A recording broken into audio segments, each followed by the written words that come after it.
আমাদের সম্পর্ক ভারতের সাথে যেটা ঐতিহাসিক, যেটা আমাদের রক্তের সাথে সম্পর্কিত, আর চায়নার সাথে আমাদের একটি অর্থনৈতিক সম্পর্ক।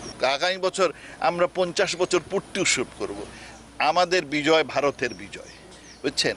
আমাদের উন্নয়ন ভারতের উন্নয়ন, ভারতের উন্নয়ন আমাদের উন্নয়ন। আমি ভারত সরকারের আমন্ত্রণে সেখানে গিয়েছিলাম। ওখানে বেশ কয়েকজন গুরুত্বপূর্ণ ব্যক্তির সাথে আমার খোলামেলা আলাপ আলোচনা হয়েছে। তবে সেই আলাপ আলোচনা কার কার সঙ্গে হয়েছে এবং কি বিষয় নিয়ে হয়েছে এগুলো বিষয়ে আমি বিস্তারিত কিছু বলতে পারবো না, কেননা আলাপগুলো ওইভাবেই করা হয়েছে। ওনারা যদি কোনো প্রকাশ করতে চান করবেন, আমার পক্ষ থেকে ওনাদের পারমিশন ছাড়া আমি কোনো কথা বলতে পারবো না। একটা রাষ্ট্র কতখানি দেউলিয়া হলে একজন পররাষ্ট্রমন্ত্রী তিনি একথা বলতে পারেন যে আমাদের বিজয় আরেক দেশের বিজয়, আরেক দেশের বিজয় আমাদের বিজয়, আমাদের বিজয় ভারতের বিজয়, ভারতের বিজয় আমাদের বিজয়। একটা স্বাধীন দেশের স্বাধীন সার্বভৌমত্ব রক্ত দিয়ে কেনা এই মাটিতে, এ দেশ পৃথিবীর মধ্যে যে দেশ ভাষার জন্য জীবন দেয় সেই একটা গৌরবোজ্জ্বল জাতি হচ্ছে এই বাঙালি জাতি। সেই বাংলাদেশের স্বাধীনতা সার্বভৌমত্ব গত 15টা বছর কিভাবে ইন্ডিয়া হস্তক্ষেপ করেছে এবং ইন্ডিয়ার দখলে ছিল, এই কথাটা বাস্তব। হয়তো আজকের এই ভিডিও দেখে আওয়ামী লীগের যে সমর্থক আছেন ভাইয়েরা, তারা আমার উপর মন খারাপ করতেই পারেন, কিন্তু বাস্তবতাটা তুলে ধরার জন্যই আমি এই ভিডিওটা আপনাদের সামনে আনলাম এবং এই বিষয়ে দিয়ে একটা কথা বলবো। আমাদের বিগত সাবেক পররাষ্ট্রমন্ত্রী একে মমিন সাহেব তিনি যে কথাটা বলেছেন যে আমাদের বিজয় ভারতের বিজয়, ভারতের বিজয় আমাদের বিজয়। একটা রাষ্ট্র আরেকটা রাষ্ট্রের সাথে কি এই সম্পর্ক থাকে? কোন রাষ্ট্র কি আরেক রাষ্ট্র চায় যে সে রাষ্ট্রটা স্বয়ংসম্পন্ন হোক, এবং কোন রাষ্ট্র কি আরেক রাষ্ট্রকে চায় যে তারা নিজে আমাদের থেকে এগিয়ে যাক? এটা কি আপনাদের মনে হয়? কিন্তু এই বিগত 15টি বছর আমাদের বিগত যে সরকার ছিল, সেই সরকার ভারতে কিভাবে বিচরণের সুযোগ দিয়েছিল তার এই উক্তি থেকেই এখন আমরা অনুধাবন করতে পারি যে ভারতের সাথে তিনি বলেছেন যে ভারতের সাথে আমাদের ব্লাড কালেকশন, রক্তের সম্পর্ক, আর কি চীনের সাথে আমার অর্থনৈতিক সম্পর্ক।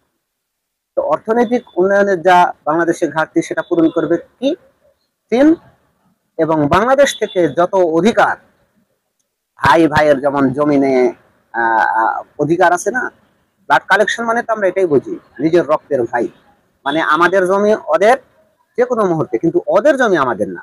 এই কারণেই আপনারা জানেন যে শেখ হাসিনা বিগত সালে সমুদ্র জয় করেছিলেন, তার মানে তালপট্টির যে সীমানাটা, সেই গ্রামটা 2-3টি গ্রাম ভারতকে ভূমি দিয়ে বাংলাদেশে সমুদ্র নিয়েছিলেন, জল নিয়েছিলেন এই বিগত সরকার। তো পররাষ্ট্রমন্ত্রী সাহেবের এই কথা বলার পর তার গাড়িতে কি জাতীয় পতাকা রাখার মতো যোগ্যতা তার ছিল? এই প্রশ্ন আমাদের আওয়ামী লীগ ভাইয়ের প্রতি আর দেশবাসীর প্রতি। আরেকটা বিষয় আপনারা দেখেছেন জিএম কাদের, যে আওয়ামী লীগ এখন বর্তমান তার কার্যক্রম নিষিদ্ধ আছে, কিন্তু জাতীয় পার্টির কোনো কার্যক্রম এই সরকার নিষিদ্ধ করেনি। কিন্তু আমি যে ভিডিওটা আপনাদের সামনে দেখালাম যে আমি ভারত সরকারের আমন্ত্রণে ইন্ডিয়াতে গিয়েছি এবং সেখানে গুরুত্বপূর্ণ কিছু লোকের সাথে তার সাক্ষাৎ হয়েছে, কে কে কার কার সাথে তার আলোচনা হয়েছে এটাও তিনি বলতে পারবেন না, এবং কোন বিষয়ে আলোচনা হয়েছে তিনি সেটাও প্রকাশ করতে পারবেন না যদি না ভারত সরকার তাকে অনুমতি দেয়। কত বড় একটা নির্লজ্জ মানুষ, কত বড় একটা গর্ধব মানুষ তিনি এদেশে বিরোধী দল সেজে, মানে ওই কি বলে গৃহপালিত বিরোধী দল বানিয়ে রেখেছিল শুধুমাত্র শেখ হাসিনা তার ক্ষমতাকে পাকাপোক্ত করার জন্য। আমি একজন রাজনৈতিক ম্যান, আমার একটা স্বাধীন দেশ, আমার একটা স্বাধীন মতামত আছে, আমি আমার পার্টির চেয়ারম্যান, অথচ তিনি ইন্ডিয়া গেছেন, ইন্ডিয়া থেকে তাকে যে বিষয়টা নিয়ে তাকে বলা হয়েছে বা তাকে যে মানতে বাধ্য করা হয়েছে বা যে বিষয়ে আলোচনা হয়েছে, তিনি এসে ওপেন ভাবে সাংবাদিক সম্মেলন করে বলছেন যে আমি ভারত সরকারের আমন্ত্রণে সেখানে গিয়েছি এবং অনেক গুরুত্বপূর্ণ লোকের সাথে আলোচনা হয়েছে, এবং কি বিষয়ে আলোচনা হয়েছে এটা আমি বলতে পারবো না, এবং কাদের সাথে আলোচনা হয়েছে এটাও আমি আপনাদের সাথে তারে অনুমতি ছাড়া যদি প্রকাশ করার ইচ্ছা থাকে তাহলে তারা করবে, কিন্তু আমি করতে পারবো না। এই তারা বলতে গেলে কি ভারত বুঝিয়েছে না আওয়ামী লীগ বুঝিয়েছে? এই বিষয়টা বাংলাদেশের মানুষ যদি জানতেন, এই অপদার্থকে, এই কথিত মানে স্বৈরাচারের দোষর একে এখন পর্যন্ত সরকার গ্রেপ্তার করেনি, এবং একে রিমান্ডে নিয়ে তাকে জিজ্ঞাসাবাদ করা উচিত ছিল সরকারের প্রথম দিনে, যে তুমি এই কথা কেন বললে এবং কার সাথে তুমি দেশ বিরোধী আইন এবং দেশ বিরোধী চুক্তি করে এসেছিলে তার নামগুলো করো। এবং এর পাশায় ওই মুরগির ডিম থেরাপি দেওয়া উচিত ছিল প্রথম দিন এই জিএম কাদেরের বাসায়। আর এই পার্টিকে চিরতরে বাংলাদেশে, যে পার্টি বাংলাদেশকে বিক্রি করে ভারতের কাছে, এই আওয়ামী লীগ এবং জাতীয় পার্টি, এই দুই পার্টিকে বাংলাদেশ থেকে চিরতরে বন্ধ করে দিতে হবে। যারা স্বাধীন এই রক্তে কেনা বাংলাদেশকে যারা ভারতের হাতে তুলে দিয়েছিল স্বেচ্ছায় সজ্ঞানে সুস্থ অবস্থায়, শুধুমাত্র বাংলাদেশের এই ক্ষমতায় আসীন হওয়ার থাকার জন্য, এই শেখ হাসিনা এবং ওবায়দুল কাদের হচ্ছে জিএম কাদের, এই দুই জনের একবারে ফাঁসি হওয়া উচিত। এই সাক্ষাৎকারের পরে যে আপনারা জনপ্রকাশ্যে দেখলেন যে কথাগুলো তারা বলেছেন, তাদের এই কথা বলার পরেও এদেশে রাজনীতি করার কি সুযোগ আদৌ আছে?